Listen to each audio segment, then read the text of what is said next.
Bismillahirrahmanirrahim. Assalamualaikum warahmatullahi wabarakatuh. Kembali lagi ke Said Hussein Channel pada program Feed Your Faith. Pada episode sebelumnya kita sudah membahas tentang tingkatan-tingkatan berpuasa. Untuk episode kali ini kita akan membahas lagi tentang makna puasa itu sendiri. Ya Habib. Ya, bismillahirrahmanirrahim. Alhamdulillahirabbil alamin wa sallallahu ala sayyidina Muhammadin wa ala alihi wa sahbihi ajmain. Kita udah bahas tuh 3 puasa awam, puasa khusus, puasa khusus dari yang khusus. Betul. Nah, puasa itu bertingkatan sebagaimana haji juga ada tingkatannya. Ya kan? Iya. Ibadah-ibadah semuanya ada tingkatannya, ada jenjangnya. Ada orang yang grade-nya 1 sampai 10. Mungkin dia cuma sampai di grade 4, 5, 6, 7. Kita maunya selalu apapun tuh yang sempurna sebenarnya. Allah berfirman di surat An-Nisa ayat 95, Bismillahirrahmanirrahim, la yastawil qa'iduna minal mu'minina ghairu ulid darari wal mujahiduna fi sabilillah bi amwalihim wa anfusihim.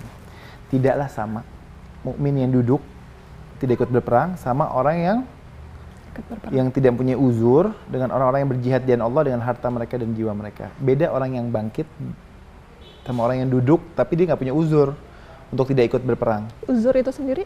Alasan. Jadi beda orang yang duduk diam sama orang yang bangkit. Iya kan? Dan Allah berfirman, Fadrillahul mujahidina bi amwalihim wa anfusihim alal qa'idina darajat. Allah melebihkan orang yang berjihad dengan harta dan jiwanya atas orang yang duduk 1 derajat. Beda derajat. Dengan harta dan jiwa. Allah nyebutnya pasti 2 itu. Orang nggak bisa dengan saya beramal dengan harta saja, jiwa saya tidak. Atau saya cuma jiwa saja, harta tidak, dua-duanya. Semampunya. Wa kullan wa'dallahul husna. Wa faddalallahul mujahidina 'alal qa'idina ajran 'azima. Kepada masing-masing mereka Allah menjanjikan pahala yang baik dan Allah melebihkan orang yang berjihad dari atas orang yang duduk dengan pahala yang agung. Beda orang yang bangkit, orang yang berjihad, orang yang syiar dengan orang yang tidak syiar. Jelas. Ini wa faddalallahul mujahidina 'alal qa'idina ajran 'azima ini nih cukup ini dalil untuk para wali-wali Allah. Mereka mengamalkan ayat ini. Allah mengutamakan orang yang berjihad. Jihad itu bukan cuma jihad perang, jihadun nafs, orang yang syiar, orang yang menghidupkan ajaran Allah, itu dia. Perang di jalan Allah maksudnya perang itu kan bukan berarti kita beradu. Iya, fight gitu, battle gitu, enggak juga. Sama sekarang mungkin pertempuran di mana ya? Kita mungkin di Palestina misalnya. Ya, tapi kita di Indonesia bagaimana ya? Udah bagaimana melawan kebatilan, melawan korupsi, melawan satanis dan lain-lain. Itu dia ya. Jadi Allah bedakan yang bangkit sama yang nggak bangkit. Puasa juga ada tingkatannya, jihad juga ada tingkatannya. Kemudian surat Al-Hadid ayat 10 Allah berfirman, la yastawi minkum man anfaqa min qablil fathi wa qatala ulaika a'dhamu darajat. Dan berbeda orang yang menafkahkan hartanya sebelum penaklukan Mekah dengan setelah penaklukan Mekah. Ketika setelah Fathul Mekah orang udah berbondong-bondong masuk Islam, ya semua orang support, dukung. Tapi yang sebelum itu yang lebih top karena Islam lagi membutuhkan. Maka Allah berfirman, ulaika a'dhamu darajat. Mereka lebih tinggi derajatnya dari yang berinfak, menafkahkan hartanya sesudah Fathul Mekah. Dibedakan sama Allah. Kemudian surat Al-Anfal ayat 4, Bismillahirrahmanirrahim, ulaika humul mu'minuna haqqan lahum darajatun inda rabbihim wa maghfiratun wa rizqun karim. Itulah orang yang beriman dengan sebenar-benarnya, mu'minuna haqqan. Dan mereka akan peroleh beberapa derajat ketinggian di sisi Allah. Derajatnya beda. Yang sebenarnya mukmin atau yang masih setengah-setengah mukmin atau yang baru mukmin kan beda derajatnya.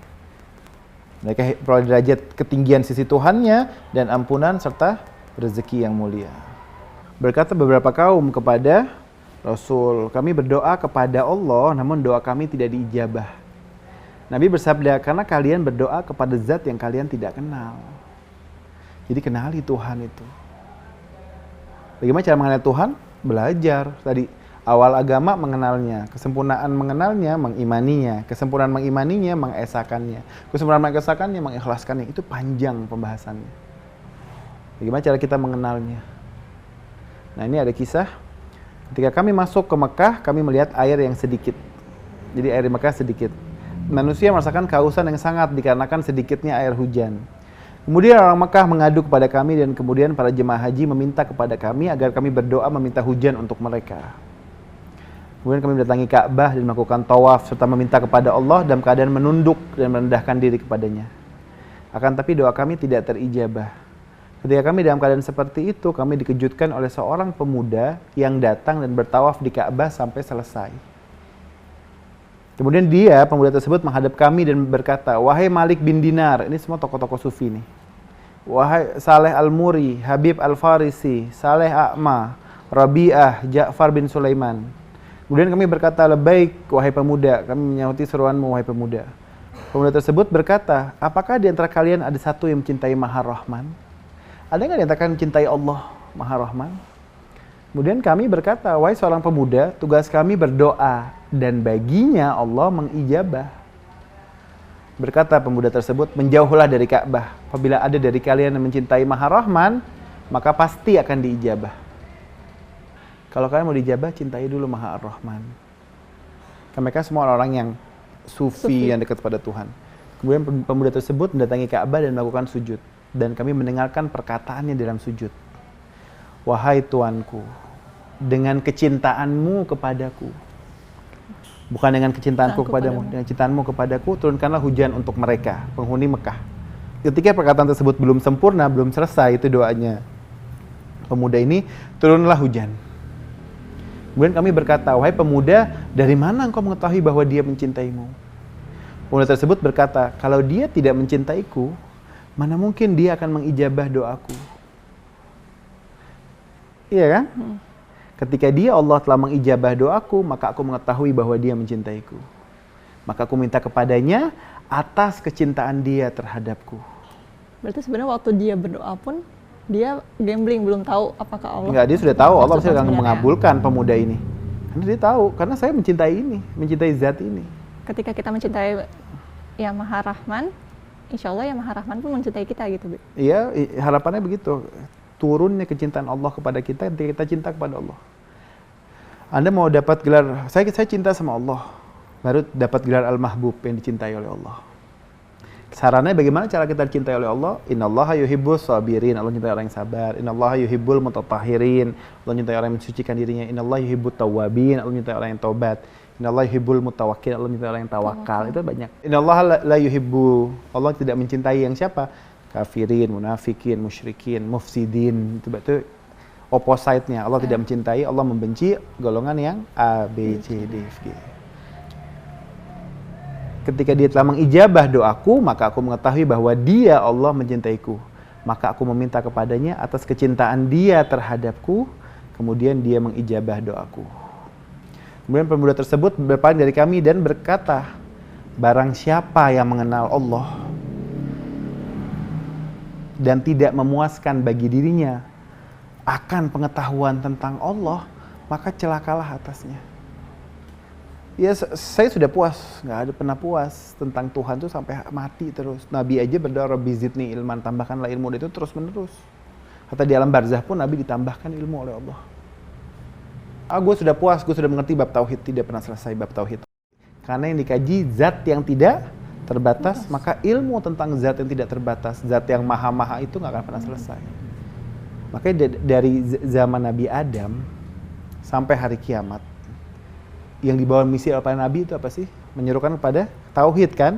Semua nabi, dari Nabi Adam sampai Rasulullah dan sampai hari kiamat, semua membawa satu misi. Tauhid nggak pernah selesai. Kitab-kitab yang bermunculan sampai hari ini, besok, setelah besok, minggu depan, bulan depan, tahun depan, 1000 tahun lagi, semua yang akan terjadi di planet ini pasti mengkaji tentang tauhid.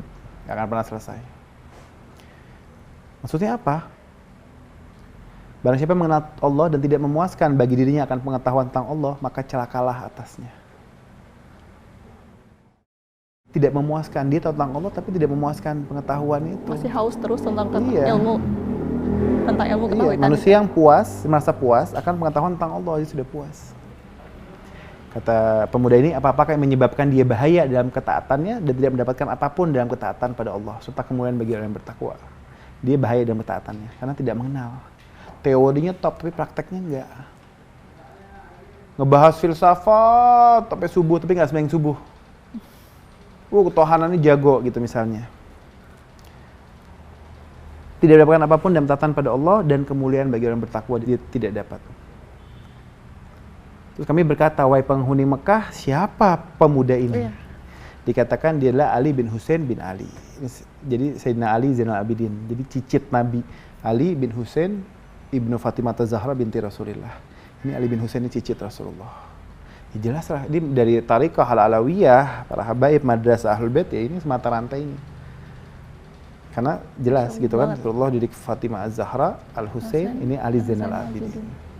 Maka Allah berfirman surat Al-Mujadilah ayat 11, Bismillahirrahmanirrahim. Saya Allah akan meninggikan orang yang beriman di antara kamu dan orang-orang yang diberi ilmu pengetahuan beberapa derajat. Ini Allah tinggikan itu dua. Orang yang beriman, yang hakikat hakon benar-benar beriman, dan yang diberi ilmu. Makanya orang hartanya berlimpah-limpah, triliunan, ratusan triliun, tapi kalau dia bukan orang yang beriman, beda derajatnya. Dia dimuliakan karena harta, beda dengan orang yang dimuliakan karena ilmu. Difahami nggak? Iya, paham. Ya, maksudnya Allah memuliakan. Makanya kata Nabi itu, hadisnya, tinta ulama lebih mulia dari darah syuhada. Cinta ulama? Tinta. Oh, tinta. Oke. Orang mati syahid selesai, tapi tinta ulama, walaupun ulama yang sudah meninggal, tapi tintanya masih ada terus sampai hari kiamat. Orang masih bisa mengambil pelajaran dari kitab-kitab atau tulisan atau lembaran atau buku. Tinta ulama lebih mulia dari darah syuhada. Darah syuhada top, tapi tinta ulama lebih mulia. Saya pikir sampai sini dulu deh kajian kita. Baik Habib, terima kasih untuk penjelasannya. Alhamdulillahirrabbilalamin. Untuk episode kali ini kami rasa sudah cukup. Jika ada pertanyaan, silakan tulis di kolom komentar. Jangan lupa juga untuk like, share, dan subscribe. Jangan lupa juga untuk klik tombol lonceng. Wassalamualaikum warahmatullahi wabarakatuh.